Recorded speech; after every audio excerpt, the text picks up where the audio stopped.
भगवान शिव कहते हैं किस पाप के कारण दुख देने वाली संतान प्राप्त होती है। एक बार देव ऋषि नारद नारायण नारायण का जाप करते हुए कैलाश में आते हैं और भगवान शिव को प्रणाम करते हुए कहते हैं, हे देवों के देव महादेव, आपको मेरा सादर प्रणाम। प्रभु, आज जब मैं पृथ्वी लोक पर भ्रमण कर रहा था, तब मैंने देखा कि हर मनुष्य की दूसरी संतान अपने ही माता पिता को दुख दे रही है और उनकी आज्ञा का पालन नहीं कर रही है तथा उन्हें घर से बाहर तक निकाल रही है। प्रभु, आखिर कलयुग में इतना पाप क्यों बढ़ रहा है? कृपा करें और भक्त की जिज्ञासा को शांत करें।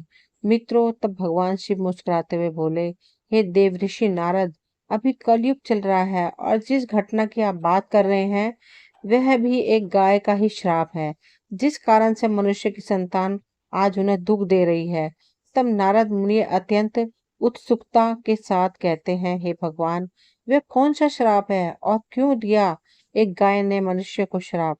तब मित्रों भगवान शिव कहते हैं, हे नारद, आज मैं आपको सारी शंका को दूर करता हूँ, किंतु आपको इस कथा को ध्यान से पूरा सुनना होगा और मानव जाति के कल्याण हेतु इसका प्रसार करना होगा। जो भी स्त्री तथा पुरुष इस कथा का श्रवण करेगा, उसके सारे पाप नष्ट हो जाएंगे और उसे मुक्ति मिल जाएगी और उन पर मेरी कृपा दृष्टि सदैव बनी रहेगी।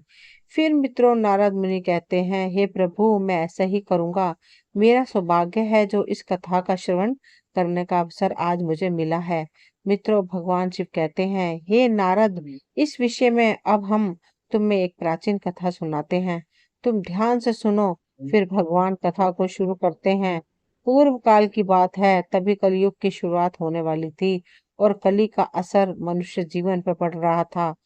जो तुंगभद्रा नदी के तट पर एक उत्तम नगर बसा हुआ था। वहां सभी वर्गों के लोग अपने अपने धर्मों का पालन करते थे और सत्य एवं सत्कर्म में लगे रहते थे। उस नगर में एक मनोहर नाम का एक ब्राह्मण रहता था, जो कि समस्त वेदों का विशेषज्ञ और सभी प्रकार के धार्मिक कार्यों में आगे रहता था। वह ब्राह्मण दूसरे सूर्य की तरह अत्यंत तेजस्वी जान पड़ता था। मनोहर धनवान ब्राह्मण होने के बावजूद भी भिक्षा मांगते हुए जीवन निर्वाह करता था। उसकी पत्नी का नाम यशोदा था। वह अत्यंत सुंदर थी, मानो कि स्वर्ग की अप्सरा हो, तथा उसका जन्म भी अच्छे कुल में हुआ था। फिर भी वह स्वभाव से बड़ी हठीली और क्रूर थी। उसे अपने सौंदर्य और धन का बड़ा घमंड था। वह हमेशा ही दूसरे लोगों की निंदा किया करती थी, परंतु घर का कामकाज करने में बड़ी ही बहादुर थी।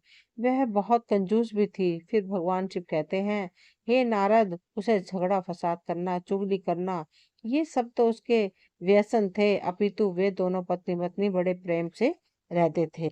फिर भी उन्हें कोई संतान नहीं थी। इसी कारण से धन जायदाद तथा घर आदि कोई भी वस्तु उन्हें सुखद नहीं जान पड़ती थी। कुछ समय के पश्चात उन्होंने संतान प्राप्ति के लिए एक धर्म यज्ञ किया। वे गरीबों को सदा गो, भूमि, सुवर्ण और वस्त्र आदि दान करने लगे। उन्होंने अपने धन का आधा भाग धर्म के मार्ग में खर्च कर दिया था। फिर भी उन्हें ना कोई पुत्र या पुत्री ना हुआ। इस कारण से ब्राह्मण को बड़ी चिंता हुई और वह अत्यंत दुखी होकर एक दिन घर छोड़कर वन में चला गया।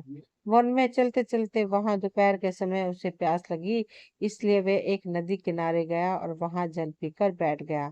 संतान न होने के दहक से उसका सारा शरीर सूख गया था। वह अत्यंत कमजोर और दुखी रहने लगा था, मानो जैसे कि उसके शरीर में प्राण ही ना हो। मित्रों, फिर भगवान शिव कहते हैं, हे नारद, उस ब्राह्मण की पूजा पाठ और ईश्वर भक्ति को देख स्वयं भगवान श्री हरि विष्णु एक सन्यासी का रूप धारण करके उसी नदी के पास जा पहुंचे। ब्राह्मण के वहां बैठने के दो ही घड़ी बाद वे सन्यासी वहां आए। उन्होंने भी नदी में से जल पिया और दूसरी तरफ बैठे। ब्राह्मण को देखा तब मनोहर उस सन्यासी को देखकर उनके चरणों में मस्तक झुकाकर जोर जोर से सांस लेते हुए उनके सामने खड़ा हो गया। तब सन्यासी ने पूछा, हे ब्राह्मण, तुम रोते क्यों हो? तुम्हें कौन सी चिंता सता रही है? तुम शीघ्र ही मुझसे अपने दुख का कारण बताओ। फिर भगवान शिव कहते हैं, हे नारद, ब्राह्मण ने कहा, हे मुनि, मैं अपना दुख क्या कहूँ? यह सब मेरे पूर्व जन्म के पापों का संचित फल है। मेरी कोई संतान नहीं है, इससे मेरे पितर भी दुखी हैं। मेरे पूर्वज मेरी दी हुई जलांश को जब पीने लगते हैं, उस समय उनकी दयनीय अवस्था देखकर मेरा हृदय विचलित होता है। देवता और ब्राह्मण भी मेरी दी हुई वस्तुओं प्रसन्नता पूर्वक नहीं लेते। संतान के दुख से मेरा संसार सूना सा हो गया है। अतः अब मैं यहाँ इस नदी के पास प्राण त्यागने के लिए आया हूँ। संतानहीन पुरुष का जीवन धिक्कार के योग्य है। जिस घर में कोई संतान या कोई बाल बच्चे ना हो, वह घर भी धिक्कार देने योग्य है। निसंतान पुरुष के धन को भी धिक्कार है तथा संतानहीन कुल भी धिक्कार के ही योग्य है। मैं अपने दुर्भाग्य को कहाँ तक बताऊं हे मुनि। मैं जिस गाय को पालता हूँ वह भी सर्वथा वाध्य हो जाती है। मैं जिसको रोपता हूँ उस वृक्ष में भी फल नहीं लगते। इतना ही नहीं, मेरे घर में बाहर से जो फल आता है वह भी शीघ्र ही सूख जाता है। जब मैं ऐसा भागा और संतानहीन हूँ तो इस जीवन को रखने से क्या लाभ है। फिर भगवान शिव कहते हैं, हे नारद, यह कहकर वे ब्राह्मण दुख से व्याधित हो उठा और उन सन्यासी बाबा के पास फूट फूट कर रोने लगा। सन्यासी के हृदय में बड़ी करुणा भर गई। उन्होंने ब्राह्मण के ललाट में लिखे हुए विधाता के अक्षरों को पढ़ा और सब कुछ जानकर विस्तार पूर्वक कहना शुरू किया। तब सन्यासी ने कहा, हे ब्राह्मण सुनो, मैंने इस समय तुम्हारा प्रारब्ध देखा है। उससे मालूम पड़ता है कि 7 जन्मों तक तुम्हारी को संतान किसी प्रकार से नहीं हो सकती। अब तुम संतान का मोह छोड़ दो, क्योंकि यह महान अज्ञान है। देखो, कर्म की गति बड़ी बर्बल है। अब तुम विवेक का आश्रय लेकर संसार की वासना त्याग दो। हे वत्स, पूर्व काल में संतान के ही कारण राजा सगर और अंग को दुख भोगना पड़ा था। इसलिए अब तुम कुटुंब की आशा छोड़ दो, इसी में तुम्हारी भलाई है। त्याग में ही सब प्रकार का सुख है। तब ब्राह्मण कहता है, हे बाबा, विवेक से क्या होगा।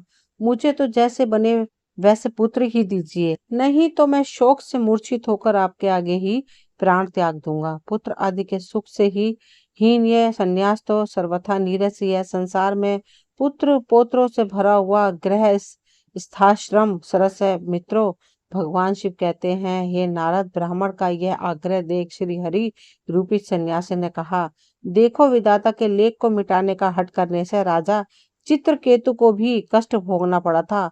अतः भाग्य ने जिसके पुरुषार्थ को कुचल दिया हो, ऐसे पुरुष के सम्मान तुम्हें पुत्र से सुख नहीं मिलेगा। फिर भी तुम हट करते जा रहे हो। तुम्हें केवल अपना स्वार्थ ही सूझ रहा है। अतः मैं तुमसे क्या कहूँ। मित्रों, फिर भगवान शिव कहते हैं, हे नारद, अंत में ब्राह्मण का बहुत आग्रह देख सन्यासी ने उसे एक फल दिया और कहा, इसे तुम अपनी पत्नी को खिला देना। इस फल के बीज के कारण उसे एक पुत्र होगा। और हाँ, तुम्हारी स्त्री को बताओ कि वह 1 वर्ष तक सत्य, सोच, दया और दान के नियमों का पालन करते हुए प्रतिदिन एक ही समय भोजन करे। इससे उसका बालक अत्यंत शुद्ध स्वभाव वाला होगा। ऐसा कहकर वे महात्मा चले गए और ब्राह्मण अपने घर लौट आया। यहाँ उसने अपनी पत्नी के हाथ में वह फल दिया तथा उसे फल के कठोर नियमों का समझाकर वह स्वयं कहीं चला गया। मित्रों, फिर उसकी पत्नी तो कुटिल स्वभाव की थी ही। वह अपनी सखी के आगे रो रो कर इस प्रकार कहने लगी, अरे सखी, सुनते हो, मुझे तो बड़ी भारी चिंता हो रही है। मैं तो इस फल को नहीं खाऊंगी। इस फल को खाने से मुझे गर्व रहेगा और गर्व से पेट बढ़ जाएगा। फिर तो मेरा खाना पीना कम होगा। इस कारण से मेरी शक्ति भी घट जाएगी। ऐसी दशा में तुम्हें बताओ, घर का काम धंधा कैसे होगा। यदि किसी कारणवश गांव में लूट पड़ जाए तो गर्भाणी स्त्री भाग कैसे सकेगी। यदि कहीं सुखदेव जी की तरह यह गर्भ भी 12 वर्षों तक मेरे पेट में ही रह गया तो इसे बाहर कैसे निकाला जाएगा। यदि कहीं प्रसव काल में बच्चा टेढ़ा हो गया तब तो मेरी मौत ही हो जाएगी। बच्चा पैदा होते समय बड़ी असह्य पीड़ा होती है, ऐसा भी मैंने सुन रखा है। मैं तो सुकुमारी स्त्री हूँ, भला उसे कैसे सह सकूंगी। गर्भवती अवस्था में जब मेरा शरीर भारी हो जाएगा और चलने फिरने में आलस्य लगेगा, उस समय मेरी ननंद रानी आकर घर का सारा माल धन उड़ा ले जाएगी। और तो और यह सत्य, सोच आदि पालन तो मेरे लिए बहुत ही कठिन दिखाई देता है। जिस स्त्री की संतान होती है उसे बच्चों के लालन पालन में भी कष्ट भोगना पड़ता है। मैं तो समझती हूँ कि बांझ अथवा विधवा स्त्रियां ही अधिक सुखी होती हैं। मित्रों, फिर भगवान शिव कहते हैं, हे नारद, इस प्रकार को तर्क लगाते हुए उस ब्राह्मणी ने फल को नहीं खाया। जब पति ने पूछा कि तुमने फल खाया तो उसने कह दिया कि हाँ, खा लिया। फिर एक दिन उसकी बहन अमृता अपने आप ही उसके घर मिलने आई। तब यशोदा ने उसके आगे अपना सारा वृतांत सुनाकर कहा, बहन, मुझे इस बात की वही चिंता है कि संतान न होने पर भी मैं पति को क्या उत्तर दूंगी। इस दुख के कारण मैं दिन पर दिन दुबली होती जा रही हूँ। बताओ मैं क्या करूं। तब उसकी बहन ने कहा, दीदी आप चिंता मत करो, मेरे पेट में भी बच्चा है। प्रसव होने पर वह बालक मैं तुमको दे दूंगी। तब तक तुम गर्भवती स्त्री की भांति घर में छिपकर मौज से रहो। तुम मेरे पति को धन दे देना, इससे वे अपना बालक तुम्हें दे देंगे तथा लोगों में इस बात का प्रचार कर देंगे कि मेरा बच्चा 6 महीने का होकर गर्भपात होने से मर गया। मैं प्रतिदिन तुम्हारे घर में आकर बच्चे का पालन पोषण करती रहूंगी। तुम इस समय फल की परीक्षा लेने के लिए इसे तुम्हारी नंदी गाय को खिला दो। फिर भगवान शिव कहते हैं, हे नारद, तब उसने कुटिल स्वभाव के कारण यह सब कुछ वैसे ही किया। तदंतर समय आने पर उसकी बहन को एक पुत्र हुआ। बच्चे के पिता ने बालक को लाकर एकांत में यशोदा को दे दिया और उसने अपने स्वामी को सूचना दे दी कि हमें पुत्र रत्न की प्राप्ति हुई है और कोई कष्ट नहीं हुआ। मनोहर के यहाँ पुत्र होने से नगर में बड़ी प्रसन्नता हुई। ब्राह्मण ने बालक का जात कर्म संस्कार करके ब्राह्मणों को दान दिया। उसके घर में नाना प्रकार की मांगलिक उत्सव होने लगे। तब यशोदा ने पति से कहा, मेरे स्तनों में दूध नहीं है, फिर गाय भैंस आदि अन्य जीवों के दूध से मैं बालक का पोषण कैसे करूंगी। ये जी सुनते हो, मेरी बहन को भी बच्चा हुआ था किंतु वे मर गया है। अतः अब उसी को बुलाकर घर में रखिए, वही आपके बालक का पालन पोषण करेगी। उसके पति ने पुत्र की जीवन रक्षा के लिए वह सब कुछ किया। फिर उन्होंने उसका नाम देव शर्मा रखा। मित्रों, 3 महीने बाद बीतरे के श्री हरि के फल के आशीर्वाद से ब्राह्मण की गाय नंदा ने भी एक मनुष्य के बालक को जन्म दिया, जो सर्वांग सुंदर, दिव्य, निर्मल तथा सुवर्ण की जैसी कांति वाला था। उसे देखकर आत्मदेव को बड़ी प्रसन्नता हुई और उसने स्वयं ही बालक के सब संस्कार किए। यह आश्चर्य का समाचार सुनकर सब लोग उसे देखने के लिए आए। आपस में कहने लगे, देखो भाई, इस समय मनोहर का कैसा भाग्य उदा है। इतने आश्चर्य की बात है कि गाय के पेट से भी देवता के समान रूप वाला बालक उत्पन्न हुआ है, किंतु देव योग से किसी को भी इस गुप्त रहस्य का पता न लगा। उस बालक के कान गो के समान थे। यह देखकर मनोहर ने उसका नाम गोकर्ण रख दिया था। फिर मित्रों, भगवान शिव कहते हैं, हे नारद, एक दिन की बात है जब मनोहर कहीं बाहर गए थे और यशोदा की बहन भी बीमार पड़ गई थी, इसलिए उसे ही दोनों बालकों को संभालना पड़ रहा था। तभी उसने नंदा गाय का दूध निकालकर केवल अपने ही पुत्र देव शर्मा को पिलाना और गोकर्ण को नहीं दिया। हे नारद, एक दिन की बात है जब मनोहर कहीं बाहर गए हुए थे और यशोदा की बहन भी बीमार पड़ गई थी, इसलिए उसे ही दोनों बालकों को संभालना पड़ रहा था। तभी उसने नंदा गाय का दूध निकालकर केवल अपने ही पुत्र देव शर्मा को पिलाना और गोकर्ण को नहीं दिया तथा वह हमेशा उससे द्वेष करती थी, उसे बहुत मारती पीटती थी और हमेशा अपशब्द कहती। फिर उसी दिन यशोदा के मन में विचार आया कि आज घर पर कोई नहीं है, यही सही मौका है इसे ठिकाने लगाने का, क्योंकि भविष्य में गोकर्ण भी उनकी जायदाद का वारिस बनने वाला था, जबकि उसका ही पुत्र इस सारे धन का अकेला वारिस होगा। इसलिए उसके कुटिल स्वभाव में यह विचार आया कि क्यों ना मैं इसे आज जहर देकर मरवा दूं, और उसने ऐसा ही किया।